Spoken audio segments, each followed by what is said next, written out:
네, 우리는 지난주 예수님을 부인했지만 다시 예수님께 돌아왔던 사람 베드로라는 사람에 대해서 살펴보았는데요. 오늘은요, 예수님을 배신한 후에 다시는 예수님께로 돌아오지 않은 사람 유다라는 사람에 대해서 좀 살펴보려고 합니다. 이 유다라는 이름의 뜻은 찬송, 하나님을 찬양하다 뭐 이런 뜻을 가지고 있는데요. 이 유다, 그는 먼저 예수님의 12제자 중 한 사람이었던 사람이었습니다. 마태복음 10장 2절을 보시면 사복음서에 다 예수님의 제자들의 명단이 나오는데요. 우리가 지난주 살펴보았던 베드로는 이 제자 명단에 항상 처음을 장식해요. 12사도의 이름을 이라니라 베드로라는 시몬이라고 하면서 12사도를 소개할 때에 항상 베드로는 가장 먼저 소개가 됩니다. 3절을 지나서 4절로 가면 이제 오늘 우리가 살펴보는 유다는요, 항상 모든 복음서에 제자들을 소개하는 명단에서 가장 마지막에 기록되어 있습니다. 가나안인 시몬 및 가롯 유다 곧 예수를 판자라라고 하면서 이 가롯 유다는 모든 복음서의 제자 명단 가운데 가장 마지막에 그 이름이 기록되어 있는 12제자 중에 한 사람이었다라는 것입니다. 그리고요, 유다는요, 아주 충격적이게도 이 예수님을 팔아버린 배신의 아이콘이 된 사람, 그가 바로 유다라는 사람인데요. 이 유다는요, 입맞춤으로 예수님을 팔아버렸어요. 마태복음 26장으로 가보시면 49절에 보시면요, 그가 예수님을 팔 때에 예수께 곧 나와 랍비여 안녕하시오니까 하고 뭐 했다고 말합니까? 입을 맞추었다. 여러분, 유대인들에게서의 입맞춤, 그리고 초대교회의 거룩한 입맞춤은 특별한 의미를 가지고 있는 행위였습니다. 입맞춤은 서로 간의 화목, 평화를 상징하는 것이었어요.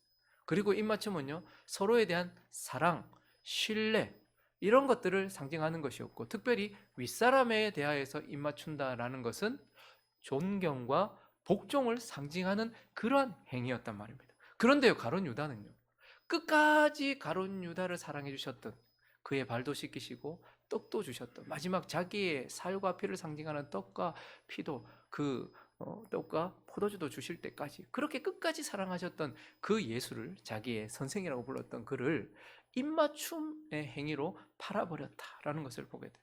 그런데 더 충격적인 것은요, 이 가룟 유다는 예수님을 은30에 팔아버렸어요. 은30은 그 당시에 한 노동자가 한 달 동안, 한 30일 동안 벌 수 있는 그러한 월급이라고 할 수 있습니다. 지금 우리로 좀 환산해 본다면 약 200만 원에서 한 400만 원 정도, 적은 돈은 아니지만 여러분, 예수님을 이 돈에 팔아버렸어요. 그런데 더더욱 이 은30은 구약 성경에 종, 노예의 몸값이었습니다. 남종, 여종의 몸값이에요. 그러니까 은30 하면 종, 몸값이었단 말입니다. 그런데 지금 이 가룟 유다는 그 예수님, 영원한 하나님, 그리고 가장 가치 있는 분, 그 하나님의 아들을 겨우 300만 원 뭐 이쯤 겨우 노예 취급하면서 그를 팔아버렸던 그러한 사람이 바로 가룟 유다라는 사람이고요.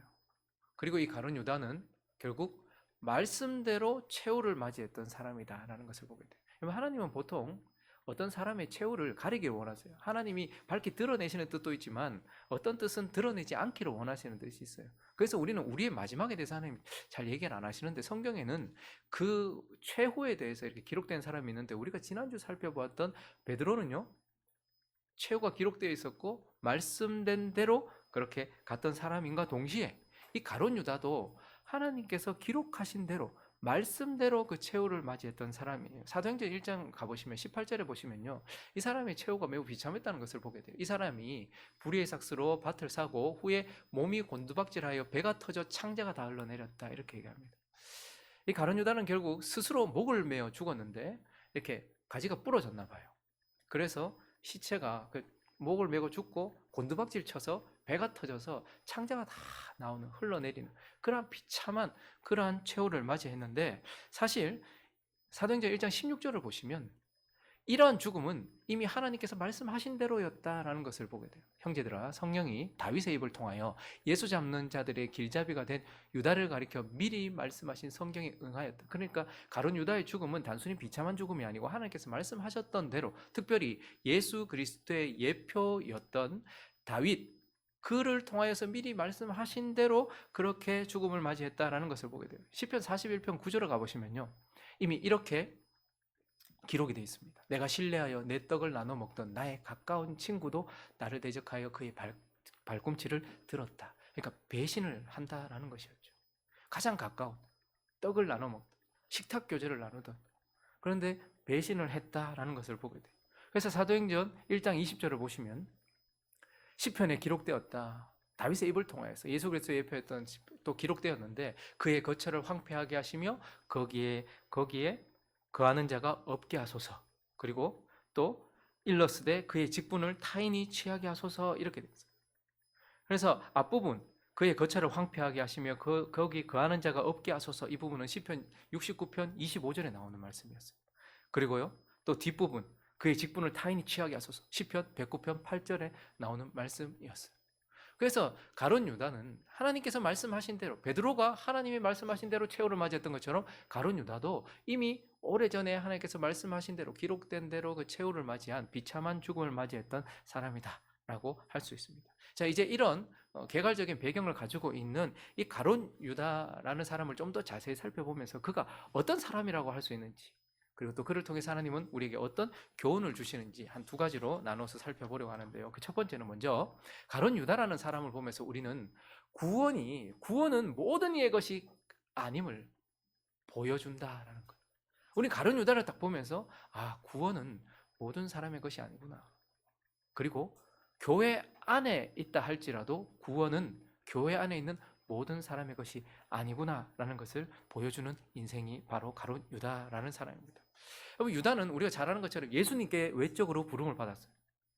그리고 복음을 통하여서 외적으로 부름을 받았던 사람이었습니다. 외적 부르심이 있었던 사람.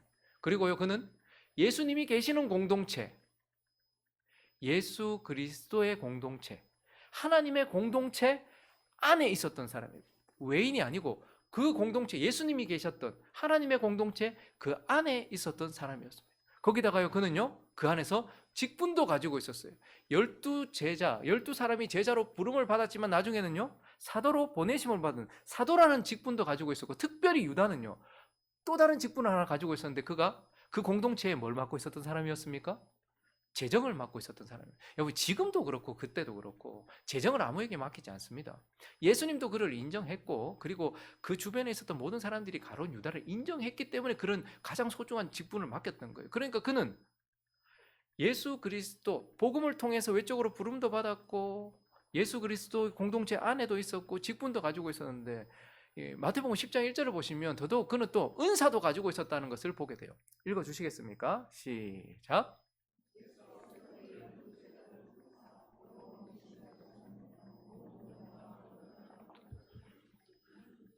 직분도 있었고 은사도 있었는데 12제자 중 한 사람 제외하고 이렇게 말하지 않고 12제자 전체에게 하나님께서 권능과 은사를 주셨는데, 더러운 귀신 쫓아냅니다. 복음을 전하고 더러운 귀신, 그 복음을 증거하기 위해서. 여러분, 귀신 쫓아내고 병 고치고 이렇게 하는 것은 복음을 증언하기 위해서였어요. 이 복음이 진짜다라는 것을 증언하기 위했단 말입니다. 그래서 은사도 주신 것이죠. 그래서 더러운 귀신도 쫓아내고 병도 약한 것도 고치고 이런 은사도 가지고 있었어요. 그래서 아마 어떤 누구는 가룟 유다가 전하는 복음을 듣고 예수께 돌아온 사람도 있었을 것이고, 어떤 사람은 가룟 유다의 기도에 의해서 치료받은 사람들도 있었을 거예요. 그의 은사가 폭발적으로 나타나기도 했던 것이죠. 자, 그렇게 가룟 유다는 이런 외적인 모든 것들을 다 가지고 있으나 예수님은 가룟 유다에 대해서 뭐라고 말씀하셨는가? 요한복음 13장 10절을 보시면 예수께서 이르시되 이미 목욕한 자는 발밖에 씻을 필요가 없느니라 온몸이 깨끗하니라. 너희가 깨끗하나? 거기 12사람이 있었거든요.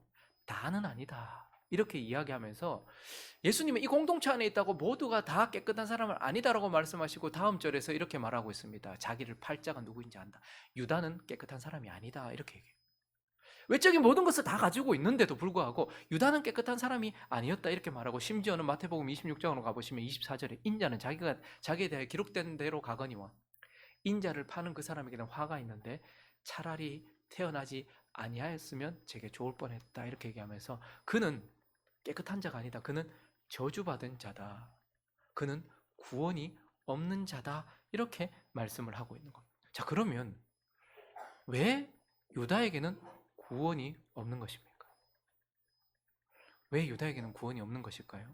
그 첫 번째 이유, 가장 중요한 이유는 하나님께서 그를 선택하지 않았기 때문이에요. 여러분, 예수님이 마지막 죽기 전, 예수님의 마지막 순간에 마지막 기도를 하실 때에 이러한 말씀을 하셨는데, 그분은 뭐라고 얘기하셨냐면, 하나님이 세상을 이처럼 사랑하사 독생자를 주셨으니 이는 저를 믿는 자마다 멸망치 않고 영생을 얻게 하려 하심이라 라고 말하면서 하나님은 온 세상을 사랑하신다고 얘기하셨어요. 그러나 동시에 또 뭐라고 말씀하셨는가 하면, 하나님이 특별히 선택한 사람이 있고 하나님께서 세상 가운데 구별하여서 내게 준 자가 있다, 이렇게 말해요. 예수님 마지막 기도 가볼까요? 요한복음 17장으로 가볼까요? 자, 세상이 있어요. 세상 중에, 모두라고 말하지 않고 세상 중에 내게 주신 사람들에게, 그러니까 예수님이 사역이 어디에 포커스가 맞춰져 있었냐면, 세상 모든 사람들을 사랑하는 것은 사실이지만 하나님께서 특별히 세상 가운데 내게 주신 사람들이 있다. 하나님이 특별히 선택하신 사람, 그리고 특별히 선택하셔서 내게 주신 사람들이 있다. 내가 아버지의 이름을 그들에게 나타냈다. 그들은 아버지의 것이었는데 내게 주셨으며 그들은 아버지의 말씀을 지켰다, 이렇게 이야기합니다. 9절도 가보실까요? 내가 그들을 위하여, 헷갈리지 말라고, 내가 그들을 위하여 기도했다, 이렇게 말하면서 내가 비옵는 것은 세상 전체 모든 사람들을 위한 것이 아니다, 이렇게 말해요. 그러면서 내게 주신 자들을 위함이다, 이렇게 말했어요. 예수님이 분명히 밝히신 것 중에 하나는 뭐냐면, 세상 가운데서 하나님이 선택한 특별한 사람들이 있고 그 특별한 사람을 예수께 주셨다라고 이렇게 말하고 있는 것이죠. 그런데 이제 12절로 가보시면요, 그 가운데 유다는 아니었다, 이렇게 말하는 거예요. 내가 그들과 함께 있을 때에 내게 주신 아버지의 이름으로 그들을 보존하고 지켰다. 그 중에 하나도 멸망하지 않는다. 예수께 온 모든 자를 결코 멸망하지 않는다. 그러나 다만 멸망의 자식뿐이오니 이는 성경을 응하게 하려. 가론 유다는 처음부터 하나님이 선택하신 자도 아니었고 하나님이 내게 주신 자가 아니었다, 이렇게 말하면서, 그렇기 때문에 하나님의 선택이 없기 때문에 어떻게 될까요? 요한복음 6장 70절로 가보시면요, 예수께서 대답하실 때 내가 12를 택하지 않아 그러나 너 중에 한 사람 마귀다, 이렇게. 그러니까 마귀에게 속한 자다. 하나님께 속하지 않았기 때문에 마귀에게 속한 자다. 하나님께서 선택하지 않으셨기 때문에 마귀에게 속한 자다라고 말하면서 71절에 보니까요, 이 말씀은 가롯 시몬의 아들 유다를 가리켜 말씀하신다, 이렇게 말하고 있는 거예요. 왜 유다가 구원을 얻지 못했습니까? 하나님이 선택하신 사람이 아닌 거예요. 하나님이 예수께 준 사람이 아니었기 때문이다, 이렇게 말하고 있어요. 그리고요, 그러면 유다가 구원받지 못하는, 유다에게 구원이 없는 이유는 하나님이 선택하지 않았기 때문에, 그리고 또 하나 큰 이유는 뭐냐면 하나님이 일하지 않으셨기 때문에, 하나님이 그의 인생 가운데 구원으로 일하지 않으셨기 때문에. 여러분, 교회 안에는 딱 두 부류로 나눌 수 있습니다. 첫 번째 부류는 교회 안에 있지만 구원이 없는 부류, 두 번째 부류는 진짜 구원받은 부류. 그래서 첫 번째 부류는 우리가 종교인 혹은 기독교인 이렇게 부를 수 있어요. 기독교인이란 말이 나쁜 말은 아닌데요, 기독교인은 그리스도인과는 달라요. 유대인과 그리스도인이 달랐던 것처럼 지금도, 그러니까 하나님 나라 이스라엘 안에 있는 유대인이지만 그러나 그리스도인이 달랐던 것처럼 교회 안에 있는 기독교인이지만 그리스도인은 아닐 수 있단 말입니다. 그래서요, 교회 안에는 두 부류의 사람이 있는데 먼저 종교인들이 있습니다.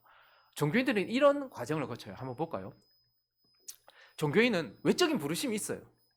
뭐 누군가를 통해서 야 교회 나가자, 혹은 자기가 저기 가니까 뭐 이렇게 좀 좋은 말씀이 있다더라, 뭐 어떤 마음의 갈급함도 좀 있고, 뭐 그래서 외적인 부르심이 있어요, 분명히. 그래서 말씀 들으러 나가기도 하고 교회에 나가기도 하고 전도돼서 나가기도 해요. 그래서 누군가의 전도를 통해서 혹은 누군가의 어떤 이끌림을 통해서 그 마음의 어려움이나 상황들의 그런 이끌림을 통해서 교회에 나가요. 대부분 다 우리 다 그렇게 왔지 않습니까? 누가 그냥 오라 했고, 어떤 사람은 군대에서 초코파이 준다 해가지고 교회 갔다가 지금까지 교회 나가고 목사 되는 사람도 있고, 어떤 사람은 교회 가면 예쁜 누나 있다 해가지고 그 누나, 정화에 오고 있는 누나가 우리 교회 다닌다고 그래가지고 오는 사람도 있어요. 어쨌든 외적인 부르심이 있어요. 교회 가자, 병도 고쳐진다, 이런 말 듣고 온 사람도 있고요. 문제 해결되더라, 그런 말 듣고 온 사람이 외적인 부르심이 있어요. 그래서 교회에 나와보니까 이게 마음에 감동도 있고 뭔가 떨림도 있고 뭔가 좀 눈물도 흐르고 막 그랬는 거예요. 그러니까 이제 나 이제 교회 나갈란다 라고 말하면서 회개했다, 이렇게 말해요. 그래서 종교 안에 이제 기독교라고 하면서 매주일 교회를 나가게 되면서 회개했다, 이렇게 말해요. 그리고요, 나 이제 예수님 나 믿는다, 나 이제 하나님 믿는다, 이렇게 이제 입으로 고백을 하고, 그때에 믿는다 고백하면 이제 뭐가 됩니까? 세례를 교회에서 받습니다. 그래서 교회에서 세례를 받아요. 세례를 받고 나면 이제 이 교회 교인인 거예요. 교인이 되는 거죠. 이제 하나님의 성도가 되었다라고 말하고 그때부터 신앙생활을 시작하는 거예요. 그래서 직분도 받고 헌금도 하고 교회도 섬기고 그렇게 하면서 신앙생활을 쭉 하다가, 그런데 그의 끝은 그냥 교회에 대한 모든 것들이 다 묻어 있고 정말 딱 보면 교인인데, 그런데 그냥 기독교인으로 인생을 마치는 사람들이 있습니다. 교회 안에 이런 부류가 분명히 있어요. 근데요, 또 다른 부류가 있습니다. 두 번째는요, 그리스도인입니다. 차이가 뭐냐라고 한다면 그리스도인에게는 하나님이 일을 하신다라는 거, 그런 차이가 있더라는 거예요. 그냥 종교인은요, 외적인 부르심이 있어요. 사람을 통해서, 입을 통해서 외적인 부르심이 있어요. 상황을 통해서. 그런데요, 진정한 그리스도인은 창세전에 하나님이 예정하신 하나님의 일이 있어요. 하나님께서 그 사람을 예정하셨단 말입니다. 그리고요, 때가 되었을 때 외적인 부르심이 있어요. 누군가의 입을 통해서 혹은 상황을 통해서 교회를 나가게 되는데, 그 순간 하나님의 말씀이 선포되는 그 외적인 부르심 사이에 또 하나님이 일하셔서 내적 부르심이 있어요. 사람이 입으로 말해요. 누군가가 복음을 전해요. 그런데요, 종교인들은 그 입으로 전하는 외적인 부르심밖에 없는데요, 진정한 그리스도인은 누군가의 입을 통해서, 저의 입을 통해서 말씀이 나갈 때 성령께서 이걸 사용하셔서 내적으로 유효적 부르심이라고도 합니다. 왜냐하면 성령이 일하시면 반드시 역사가 나타나기 때문에. 그래서 하나님이 일하시더라는 거예요. 그냥 단순히 외적인 부르심만 있는 거 아니라 창세전에 하나님께서 그를 선택하시는 예정이 있었고요. 그리고요, 외적인 부르심과 함께 내적인 부르심, 유효적인 부르심이 있어서 속에서 역사하는 거예요. 성령이 역사하는 거예요. 그리고요, 그 사람에게는요, 우리는 알 수 없지만 중생하는 역사 일어나는 거예요. 빛이 있으라 말씀하셨을 때 성령이 운행하신 것과 함께 빛이 있었던 것처럼 하나님이 그 사람 가운데 역사하셔서 중생하는 역사가 일어나요. 그래서요, 그 이후에 그는 진짜로 회개합니다. 세상을 등지는 거예요. 세상을 등지는 게 세상을 벗어난다는 것이 아니고 죄에 대하여, 자기 자신에 대해서 깨닫게 되고 내가 하나님께 죄인이라는 것을 알게 되고 내가 세상에 빠져 있었다는 것을 알게 되어서 진정으로 자기 자신의 삶을 뉘우치고 반성하고 회개해서 주님 앞에 나오는 거예요. 그리고요, 진정한 믿음으로 주를 붙드는 거예요. 그냥 단순히 믿는다라고 말하면서 주일날만 교회 나오는 거, 그게 아니고 진짜로 그의 삶이 주님이 주인 되신 삶이에요. 주가 나의 죄를 대신하신 그리스도고 그분은 나의 주인이다라는, 그냥 나의 죄를 대신하신 것만이 아니고 정말 나의 삶을 주관하시는 주인이라고 믿는 거예요. 그 순간 하나님께서 또 무슨 일을 하시냐면 그를 의롭다고 칭하시는 거예요. 하나님이 하시는 일이에요. 아브라함이 하나님을 믿었을 때 그를 의로 여기셨다고 말하는 것처럼 그 사람이 진짜 믿음으로 고백할 때 하나님은 그를 의롭다라고 칭하세요. 그리고 외적으로는 어떤 일이 납니까? 믿는다고 고백하니까 세례를 받죠. 그런데 그때 하나님은요, 내적인 세례를 하시는 거예요. 성령으로 세례를 베푸시고, 그리고 그가 교인이 되는 것이 아니라 하나님께서 그에게 일하셔서 양자, 하나님의 자녀가 되게 하세요.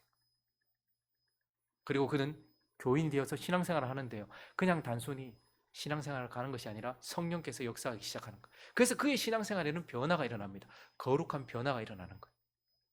성화는 50% 하나님 하시고 50% 우리가 하는 것이 아니고요, 성화는 아이러니하게도 50%가 아니라 100% 하나님의 일이기도 하고 100% 나의 일이기도 해요.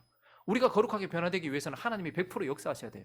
근데 동시에요, 또 우리가 거룩하게 변화되기 위해서는요, 100% 또한 우리가 우리 할 일을 해야 되는 거예요. 그래서 진정한 그리스도인의 신앙생활은요, 성화를 가지고 와요. 그리고요, 우리가 지난주 베드로를 봤잖아요. 진정한 그리스도인이라 할지라도 어떻게 해요? 넘어지고 쓰러지고 부인하고 버리고 저주하고 떠나기도 해요. 그런데 그에게는 또 하나님이 일하셔서 뭐 하는 거예요? 끝까지 그를 붙들어 주시는 거예요. 그를 끝까지 붙들어서 그를 굳게 하시는 거예요. 그를 인내하게 하시는 거예요. 베드로는 자신의 능력으로 하나님께 다시 돌아갔던 게 아니에요. 하나님께서 일하셔서 그를 견인하셨던 거죠. 그리고 결국 나중에 영화되는 것이죠. 그러니까 됐습니다. 뭐가 다른 거예요? 종교인은 하나님의 일하심이 없어요. 겉으로 보기에는 뭐 성도인데 이런 생각이 들지만 하나님의 일하심이 없어요. 그런데 그리스도인에게는요, 처음부터 끝까지 하나님이 일하신다라는 것을 보게 돼요. 그래서 유다는요, 하나님의 선택이 없었기 때문에, 그리고 유다는요, 그의 삶에 하나님의 구원으로 향한 일이 없었기 때문에, 하나님의 역사가 없었기 때문에 구원받지 못한 사람이다, 이렇게 말씀하고 있는 것입니다. 자, 이제 이쯤 되면 우리 안에 이제 질문이 생겨요. 이런 얘기를 들으면 이제 우리 안에 질문이 생깁니다. 유다가 구원받지 못한 이유가 하나님이 선택 안 하셨고 하나님이 일하시지 않으셨기 때문이라고? 그러면 이제 우리 안에 어떤 질문들이 생길까요? 일단 첫 번째 질문은, 아니 하나님은 사랑이시라면서 그리고 하나님은 전능하시다면서 그렇게 사랑이 많으시고 모든 걸 다 할 수 있는 하나님이 왜 전부를 구원하지 않은 거지? 라는 질문이 생겨요. 아니 하나님 다 사랑하시는데, 하나님 사랑이신데, 그리고 하나님은 못하실 일이 없으신데 왜 모두를 구원하지 않는 거지? 라는 질문이 생겨요. 그리고 또 두 번째 질문, 어떤 질문이 생깁니까? 왜 어떤 사람에게는 구원을 주셔서 그는 하나님의 사랑을 드러내는 도구가 되게 하시고, 왜 또 어떤 사람에게는 멸망을 주셔서 하나님의 공의를 드러내는 도구가 되게 하시지? 왜 어떤 사람은 구원을 받아서 하나님의 은혜와 사랑이 막 드러나는 그런 인생인데, 왜 어떤 사람은 멸망을 주셔가지고 하나님의 심판과 공의가 드러나는 그런 인생이지? 왜 베드로는 이렇게 되었고 왜 유다는 이렇게 되었지? 왜 이게 다른 거지? 라는 질문이 생겨요. 그리고 또 하나, 이제 또 질문은, 아니 하나님이 선택하지 않고 하나님이 일하시지 않으면 결코 구원을 받지 못한다며, 그런데 왜 구원받지 못한 사람에게 허물을 하시는가? 왜 그를 심판하시고 그를 왜 책망하시고 왜 그에게 하나님께서 형벌을 내리시는가? 이런 질문들이 들게 됩니다. 여러분, 그런 질문 들지 않습니까? 저는 아직까지도 이 질문을 가지고 있습니다. 많은 사람들이 여기에서 여러 가지 답을 찾아가려고요. 그런데 성경은 뭐라고 대답하는가? 성경은 여기에 대해서 우리에게 명확하게 답해주지 않고 있어요. 그러니까 A는 B다 이렇게 말씀해주지 않아요. 대신에 우리에게 먼저 이렇게 얘기하고 있어요. 에베소서로 가볼까요? 1장 4절과 5절을 보시면, 아니 유다가 뭘 하기 전에, 야곱이 뭘 하기 전에, 에서가 뭘 하기 전에, 베드로가 뭘 하기 전에 창세 전에 그리스도 안에서 우리를 택했다. 우리로 사랑 안에서 그 앞에 거룩하고 흠이 없게 하시려고 택했다. 그리고 그 기쁘신 뜻대로 우리를 예정했다. 하나님이 어떤 사람은 구원하시기로 예정하셨고 어떤 사람은 구원하지 않기로 예정하셨는데, 그 이유가 뭐냐 보니까 그 기쁘신 뜻대로 그 뜻이 있다라고 말해요. 그러니까 하나님에게는 뭔가 이유가 있다라고 말해요. 우리는 알 수 없어요. 그래서 성경은 먼저 이렇게 얘기합니다. 하나님이 그냥 마구잡이로 일하신 것도 아니고 기분 내키는 대로 일하신 것이 아니라 선하시고 온전하시고 전지하시고 전능하시고 모든 것에 대하여 그 모든 것에 선하신 그분이 그렇게 뜻을 정하셨다라는 거예요. 성경은 하나님이 하신 일보다 하나님이 어떤 분인지를 먼저 얘기하거든요. 그래서 우리는 그 일을 볼 때 잘 이해가 안 가요. 왜 저렇게 일하지? 그때는 어떻게 해야 될까요? 하나님이 하신 일이 이해가 안 갈 때는 어떻게 될까요?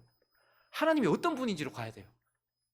그래서 우리는 하나님 선하신데, 하나님 전능하신데, 그리고 하나님이 이러신 분인데 그렇게 하셨다라고 말하면서, 그런 하나님이 이렇게 뜻하셨다라고 말하면서 하나님은 기분 따라 행하지 않았다.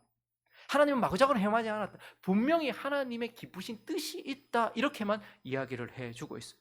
그리고요, 또 성경은 하나님이 그렇게 하셨지만 하나님은 불의하시지 않다 이렇게 얘기해요.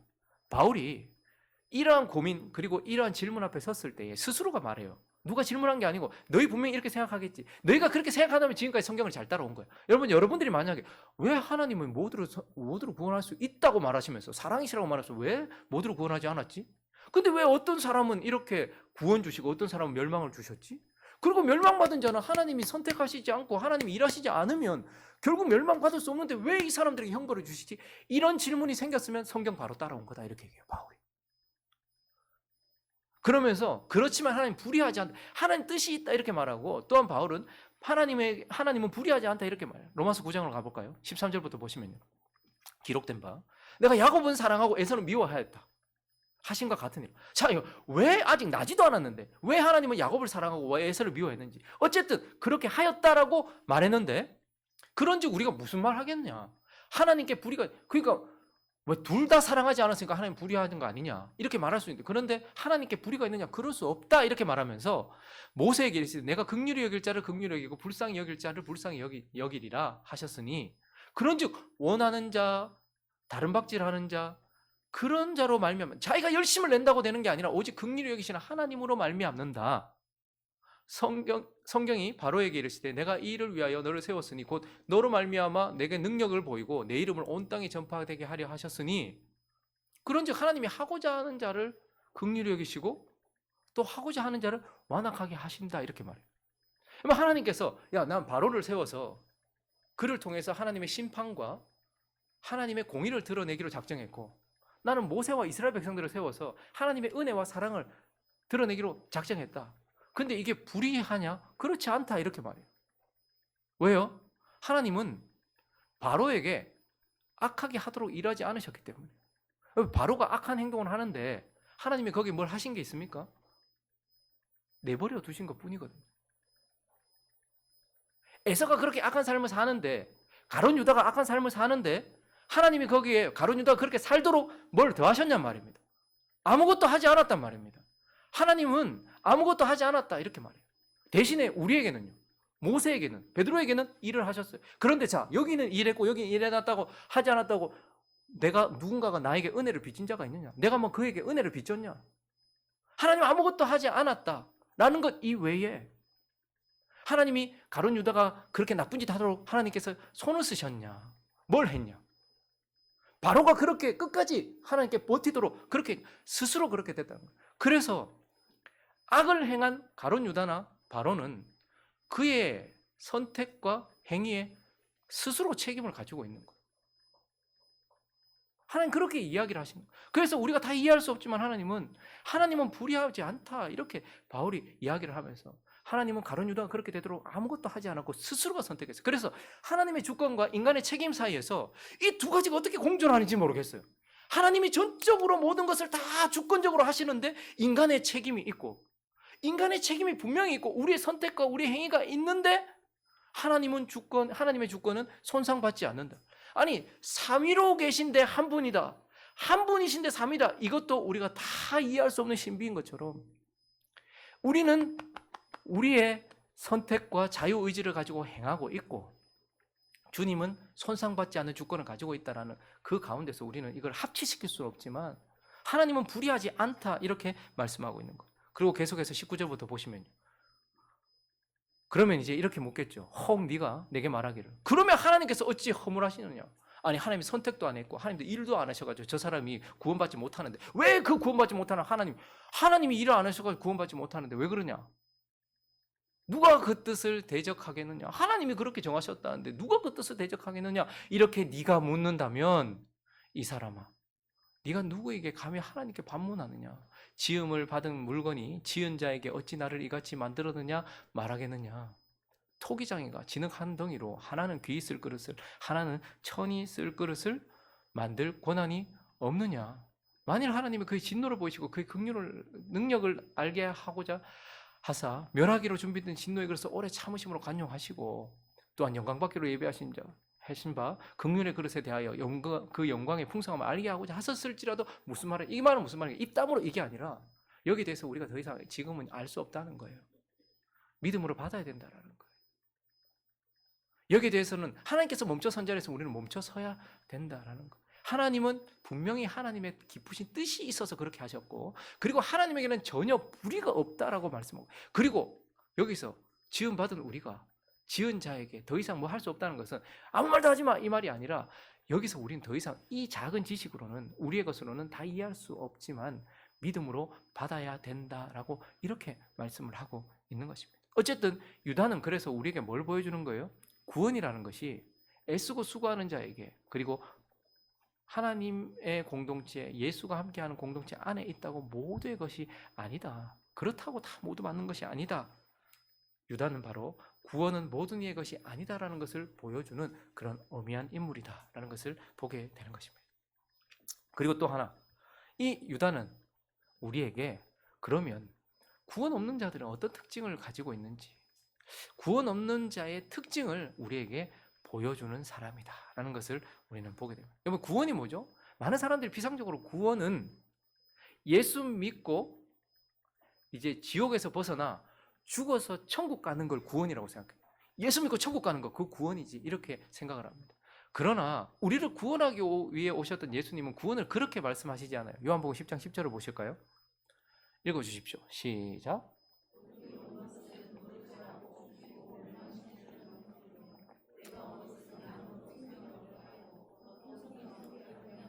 구원하러 오신 예수 그리스도께서 구원이 뭐냐에 대해서 설명을 하시는데, 구원이란 뭐냐면 생명을 얻는 것, 그리고 더 풍성히 얻는 것, 이게 구원이다 이렇게 얘기해요. 자, 여기서 말하는 생명은 영생을 말하는 거예요.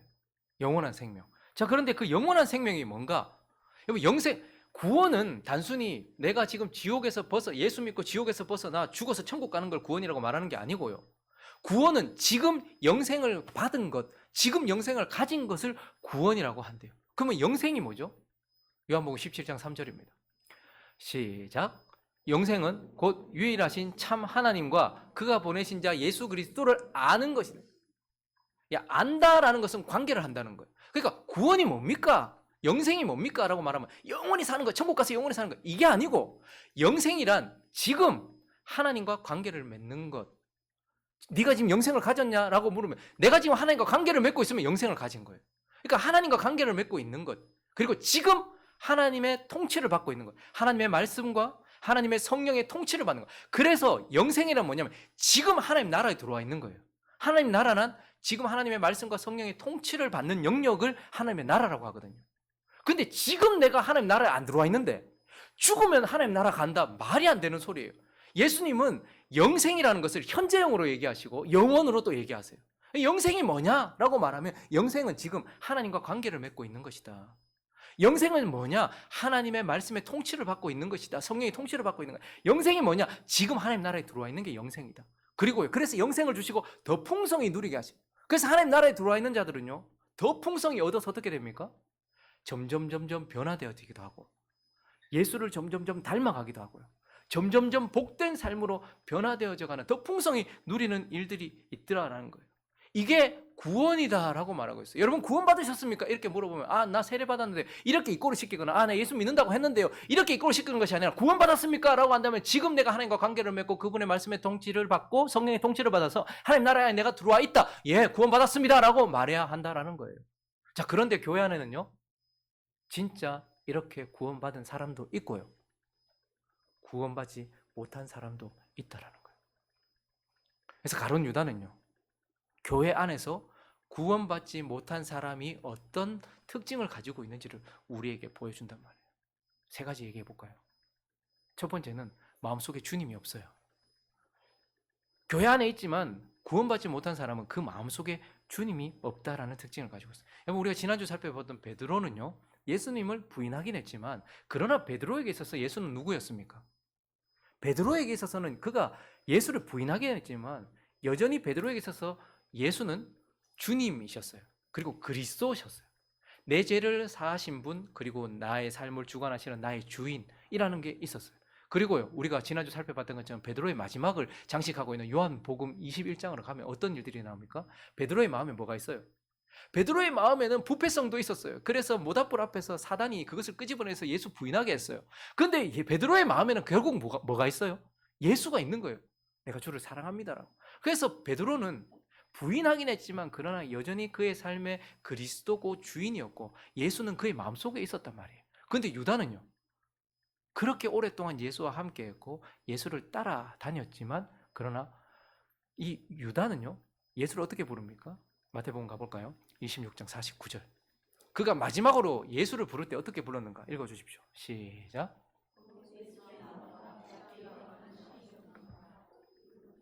그에게는 예수는 그리스도도 주도 아니었어요. 그저 도덕적이고 그냥 괜찮은 나이스한 선생 정도였어요. 랍비라고 이렇게 불렀고 결국은 그 마음, 유다의 마음에는요, 예수가 없었어요. 입맞춤으로 팔아버렸다라는 것을 보여요. 그래서 구원이 없는 자의 특징은 그 마음속의 중심에 예수가 없어요. 그럼 유다의 마음속에는 왜 예수가 없었을까? 아마 유다의 마음속에 예수가 결국 없었던 이유는 예수와 옆에 있었고 예수와 함께 있었고 예수를 따라가고 있었지만 예수가 그 마음속에는 없었던 이유는 유다가 바라던 메시아가 아니었기 때문이었을 겁니다. 좋아서 따라 봤는데 내가 원하는 메시아가 아니라는 거죠. 사람들이 좋아서 교회도 나와보고요, 신앙생활도 좀 해보는데요, 교회도 옮겨보고, 근데 내가 원하는 게 아닌 거예요. 유다를 부를 때마다 항상 가룟 유다 이렇게 불러요. 가룟은 지역 이름이거든요. 그리옷, 케리옷이라는 지역. 그러니까 유다는 어떤 사람이냐? 유다는 케리옷 사람 유다, 가리옷 지방의 유다 이렇게 얘기해요. 그러니까 이 가리옷은 유대 지역의 한 도시거든요. 한 지역이거든요. 근데 12명의 제자들 중에 11명 모두는 다 어디 출신이냐면 갈릴리 출신이에요. 근데 오직 유다만 케리옷 지역, 그러니까 유대 지역의 출신이에요. 그래서 이 갈릴리 지역이 쉽게 말하면 11명은 촌놈들이고요, 한 사람은 도시 사람. 세련된 사람인 거죠. 근데 그걸 표시하려고 했나? 라기보다는 이 가롯, 캐리옷이라는 지역이 유대주의로 아주 유대주의가 아주 짙은 지역이란 말입니다. 갈릴리 지역은요, 로마가 이렇게 좀 많은 혜택도 주고 이렇게 좀 많은 특권도 좀 있었어요. 그런데 유대 지역은요, 로마가 매우 괴롭혔습니다. 그리고 유대 지역에 있었던 게리옷 지역에 있었던 사람들은 유대주의가 아주 강했는데, 유대주의란 쉽게 말하면 하나님의 나라를 로마를 몰아내고 이 땅에 세울 이스라엘로 생각했던 거예요. 육신적인 이스라엘로 생각했던 거예요.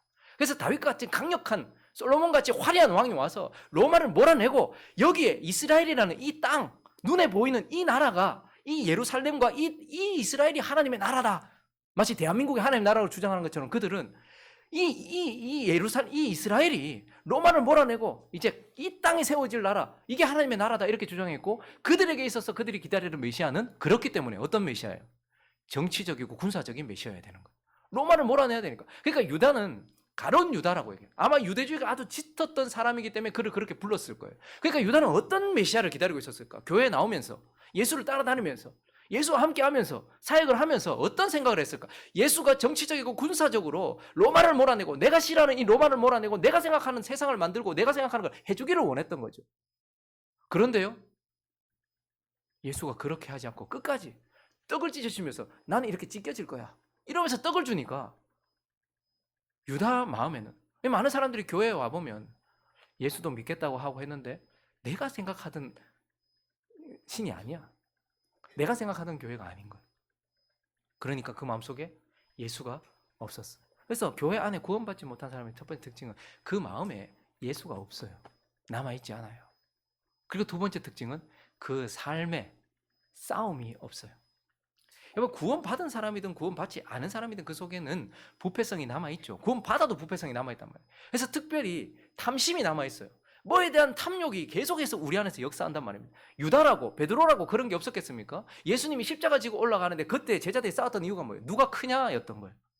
그러니까 그런 게 있었겠죠. 그런데요, 그런 싸움이 있을 때 진짜 구원받은 사람은 넘어지고 쓰러지고 그래서 엎어지더라도 싸움은 있어요.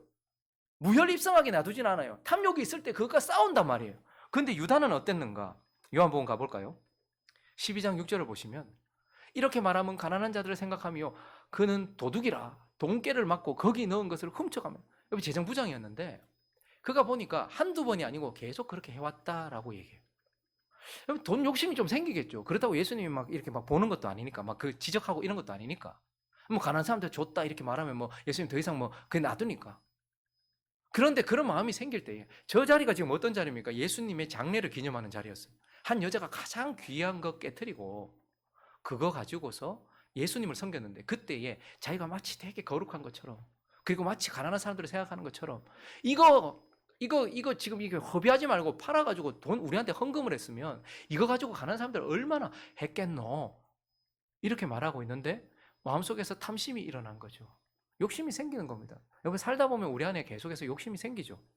돈에 대한 욕심도 생기고, 돈만이 아니라 각자의 그런 기질과 체질에 따라서 어떤 사람은 다른 여자에 대한 욕심, 자기 부인이 있는데 다른 여자에 대한 욕심이 생기고, 다른 자리에 대한 욕심이 생기고, 그러면 어떻게 해야 될까요? 깜짝 놀라는 게 아니라 그럴 수 있어요. 대신 어떻게 해야 되죠? 싸워야지. 내 안에 이거 탐심이 있구나. 탐심과 싸워야 하는 거예요. 그런데 그는요, 싸움이 없었어요. 계속, 그러니까 한 번 그랬는데 하나님께 성경이 그를 도둑이라고 이렇게 했겠습니까? 계속 그랬기 때문이겠죠. 그리고 마지막도 결국 그의 마음속에 뭐가 있었어요? 마태복음 가볼까요? 26장. 그가 예수를 팔 때에도요, 12 중에 하나인 가룟 유다라 하는 자가 제사장한테 가서 하는 말이, 15절 읽어주십시오. 시작.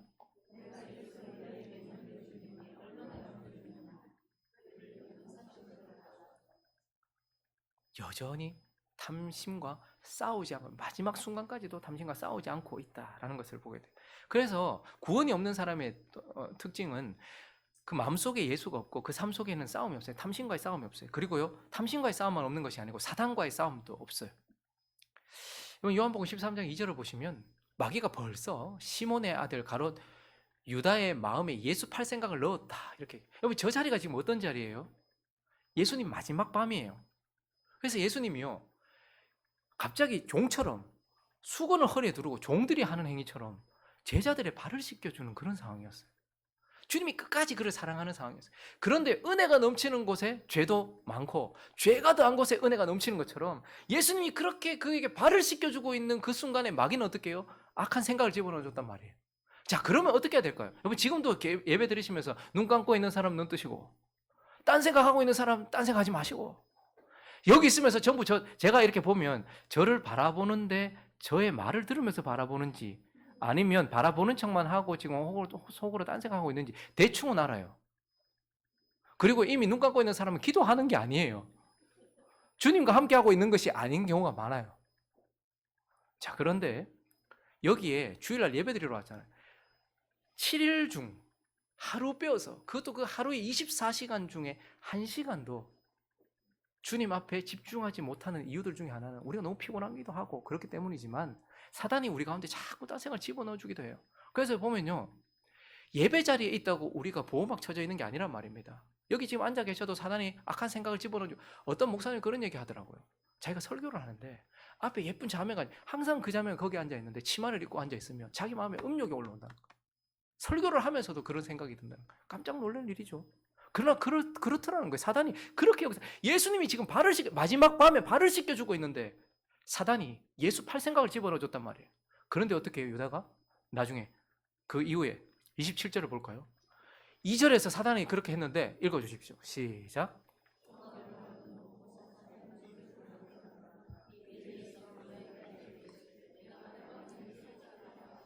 그 생각과 싸우지 않았는데 나중에는 어떻게 해요? 지금 저 조각은 뭐예요? 떡 조각이에요. 예수님이 나 너희 위해서 죽는다. 포도주도요. 나 너희 위해서 피 흘린다. 이야기하시는 그 순간에 사단이 그 속에 들어갔다 이렇게 말해요. 저거는 귀신 들렸단 말이 아니에요. 그 이후에 유다가요, 자기 의지도 없이 막 이렇게 막 행동한 게 아니거든요. 저기서 사단이 들어갔다는 것은 사단이 준 생각에 동의를 했고 동조를 했고 스스로 자기 자신을 사단에게 내어줬다. 그래서 사단이 쓰도록 했다. 스스로 그 일을 하게 했다.